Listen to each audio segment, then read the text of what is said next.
나심을 본 그대로 온다고 했기 때문에, 그래서 또 다른 게 이제 구름을 타고 오시는 것처럼 보입니다. 이건 피상적인 현상인 거죠.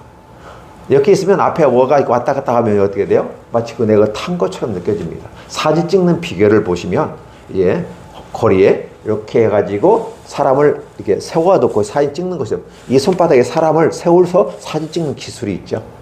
실제적으로 이 손바닥에 사람을 세울 수는 없습니다. 근데 거리를 두고 조정해서 마치 손 위에 사람이 서 있는 것처럼 사진 찍는 기술들이 있는 거예요. 그렇게 표현되는 거죠. 어떻게 저 손바닥에 사람이 서 있을 수 있지? 예, 이런 것들이에요. 그러니까 이 땅을 바라보는 성경적 표현이 때로는 문학적 표현같이 느껴지기도 합니다. 그러나 실제는 다르게 오실 수도 있다는 것이, 그게 바로 비밀에 감추어진 것이고 하나님의 주권하에 있는 것이기 때문에 우리가 가히 부어서 이룰 수 없는 것이죠.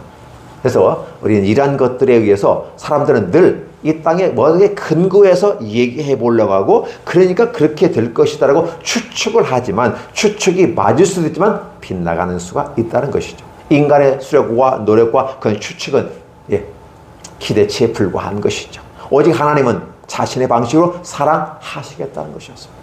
그래서 그분은 자신의 방식은 뭐냐? 바로 어린 양을 통해서 피를 흘리고, 그래서 죄를 사해주고 그 가죽옷을 지어 입힘으로써 부끄러움을 가려주시는 창세기의 위대한 원시복음이라고 하는 이 복음이 원시가 아니라 원복음이에요. 원시라는 말은 잘못된 거죠. 예, 원시라는 말은 처음 보여졌다 해서 원시복음이라고 하지만 뭔가 부족한 것을 얘기하는 게 아닙니다. 원복음, 원시복음보다는 차라리 원복음이 훨씬 더 정확한 표현일 수도 있습니다. 원복음에 이미 하나님의 계획이 다 담겨져 있어요. 마치 어떤 무엇에 물체가 있으면 그에 유전인자가 다 들어있는 것처럼 말입니다. 그렇기 때문에 원복음은 유전인자가 들어있는 것처럼 하나님의 완전한 계획의 유전 조직으로 다 갖춰져 있어요.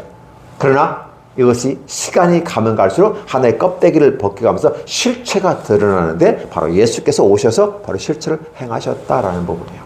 그러면 예수께서 이 땅에 오셔서 과연 무엇으로 하나님의 아들로서 입증을 할 것인가 했을 때, 바로 에덴 동산에서 했던 하나님의 나라를 이 땅에 있는 선민들에게 젖과 꿀이 흐르는 땅을 주었지만 그들이 얻지 못하고 유리 방황하는 또 다른 모습을 보면서 주님께서 이제 예수 그리스도를 통해서 아름답게 메시아의 기능을 감당하시는 것입니다.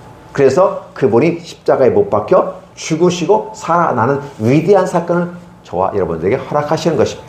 하나님의 사랑의 방식은 나를 내어주고 내 생명을 내어주는 겁니다. 왜 그렇게 했을까요?